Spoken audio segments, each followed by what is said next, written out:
അപ്പോൾ ഇനി മുൻപിലേക്ക് നമ്മൾ പോയാൽ ഇപ്പൊ പറയുന്ന രണ്ടാമതൊരു കാര്യം നമ്മൾ കേട്ടിട്ടുണ്ടല്ലോ, പ്രധാനപ്പെട്ട ആളുകളൊക്കെ പറഞ്ഞത് ഒരു MLA MP ഒക്കെ പെന്തക്കോസ്ത് സമൂഹം 25 ലക്ഷത്തിലധികം വരുന്ന ഒരു സമൂഹമാണ്. ഒരു ഇലക്ഷനെ നിയന്ത്രിക്കാൻ കഴിയും. നമ്മുടെ വോട്ട് ജയപരാജയങ്ങളെ നിയന്ത്രിക്കുന്ന ഒരു സ്വാധീനം ഇപ്പം നമുക്കുണ്ട്. ഇപ്പം നമ്മുടെ ഇടയിൽ നിന്നും ഒരു MLA MP ഒക്കെ ആകാം. അത് ഇപ്പം യോസഫിനെ പോലുള്ള ആളുകൾ, ദാനിയേലിനെ പോലുള്ള ആളുകൾ, എസ്തേറിനെ പോലുള്ള ആളുകൾ ഭരണസാരഥ്യത്തിലെത്തിയാണ് ആ ജനത്തിന് ഗുണകരമായിട്ടുള്ളത്. നമ്മളിൽ നിന്ന് ഒരാൾ അങ്ങനെ വരുന്നത് തീർച്ചയായിട്ടും നമുക്ക് ഗുണകരമല്ലേ? ഈ പഴയ നിയമത്തിൽ പറഞ്ഞിരിക്കുന്ന ജോസഫിന്റെ മന്ത്രി പദവിയോ, എസ്തേറിന്റെ രാജ്ഞി പദവിയോ, ദാവീദിന്റെ രാജപദവിയോ ഒന്നും പുതിയ നിയമസഭയ്ക്ക് അത് ബാധകമല്ല എന്ന് വിശുദ്ധ വേദപുസ്തകത്തിലെ ലേഖന ഭാഗങ്ങൾ ഗൗരവമായി പഠിക്കുന്ന എല്ലാവർക്കും മുന്നമേ തന്നെ മനസ്സിലായിട്ടുള്ളൂ. നമ്മൾ ഇത് വരുമ്പോൾ മാത്രം സഭയോട് എങ്ങനെയാ ഈ ജോസഫിനെയും ദാനിയേലിനെയും ഒക്കെ ചേർക്കാൻ പറ്റുന്നു?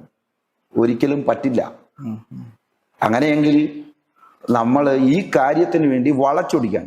എസ്തേർ എന്തുകൊണ്ടാണ് രാജ്ഞിയാകേണ്ട വന്നത്? ശരിക്കും ചരിത്രം പഠിക്കുമ്പോൾ ഈ വേദപണ്ഡിതന്മാരെന്ന് നമ്മൾ പറയുന്ന, നമ്മൾ അംഗീകരിക്കുന്ന ആളുകൾ തന്നെ പ്രസംഗിച്ച് ഞാൻ കേട്ടിട്ട കാര്യം പറയാം. പ്രവാസത്തിൽ നിന്ന് ആളുകൾ 2-3 ഘട്ടമായി തിരിച്ചു പോയിട്ടും ഈ അധികാര പദവിക്കകത്ത് ഇവിടെ കിടക്കേണ്ട വന്നവരാന്ന് അവർ പറഞ്ഞു. അതുകൊണ്ട് അവർക്ക് ഇവിടത്തെ കല്യാണം പോലും കഴിക്കേണ്ട വന്നു. എന്നിട്ട് അവര് അവിടെ കിടന്ന് കഷ്ടം അനുഭവിക്കേണ്ട ഒരു പദവിയിലേക്ക് വരേണ്ട വന്നു. പ്രവാസത്തിൽ നിന്ന് പോകേണ്ട സമയത്ത് പോകും. സഭയെ സംബന്ധിച്ച് ഇതുപോലെ 2-3 ഘട്ടമൊന്നുമില്ല. 3 ഘട്ടമായിട്ടൊന്നുമല്ല സഭ ഇവിടെ നിന്ന് എടുക്കപ്പെടുന്നത്. ഒറ്റ ഘട്ടമുള്ളൂ. ആ ഘട്ടത്തിൽ ഒറ്റയടിക്ക് കണ്ണിമയ്ക്ക് നേരം കൊണ്ട് എടുക്കപ്പെടേണ്ട സഭയ്ക്ക് പഴയ നിയമത്തിന്റെ ചരിത്രത്തിൽ ഇത്തരം കാര്യങ്ങൾ, പഴയ നിയമം വേണ്ടാന്ന് പ്രസംഗിക്കുന്ന ഉപദേശിയല്ല ഞാൻ, ഒരിക്കലുമല്ല. റോമാലേഖനത്തിന്റെ 1-ാം അധ്യായം 1-ാം വാക്യത്തിന്റെ അടിസ്ഥാനത്തിൽ തന്നെ ഞാനും പഴയ നിയമത്തെ ബഹുമാനത്തോടെ വിളിക്കുന്നു. വിശുദ്ധ രേഖ എന്നാണ് റോമാലേഖനം 1-ാം അധ്യായം. വിശുദ്ധ രേഖ എന്നതിനെ അഭിസംബോധന ചെയ്തത് പഴയ നിയമത്തിന്റെ ഓരോ ചരിത്രങ്ങളും യേശു ക്രിസ്തുവിനെയും മുൻപോട്ട് കൊണ്ടുവരാൻ വേണ്ടിയുള്ള ക്രിസ്തു വെളിപ്പാടിനെ കാണിക്കുന്നതുകൊണ്ടാണ്. അതൊഴിച്ചാൽ അവിടുത്തെ രാജഭരണവും മറ്റൊന്നും സഭയ്ക്ക് ബാധകമല്ല.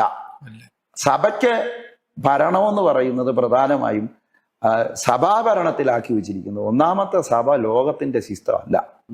സഭയെന്ന് പറയുന്ന ഒരുമാതിരി നമുക്ക് മനസ്സിലാക്കാൻ വേദപുസ്തകം ആഴമായി കൊടുത്തിരിക്കുന്ന ക്രിസ്തു തല, പല അവയവങ്ങളാകുന്ന നാം ഏക ശരീരം. അവിടെ ഭരണം നടത്തുന്നത് ഒറ്റ തലയുടെ അധികാരമാണ്.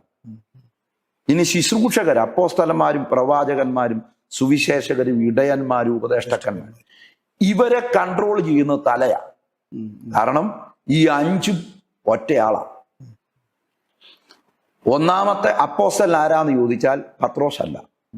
മനുഷ്യരുടെ ഇടയിൽ നിന്ന് പത്രോസ് ആയിരിക്കാം നമ്മൾ സ്ഥാനം കൊടുക്കുന്നത്. മനുഷ്യന് കൊടുക്കുന്ന ഒരു സ്ഥാനമാണ്. ദൈവം 1, 2 ഒന്നും പറഞ്ഞിട്ടില്ല.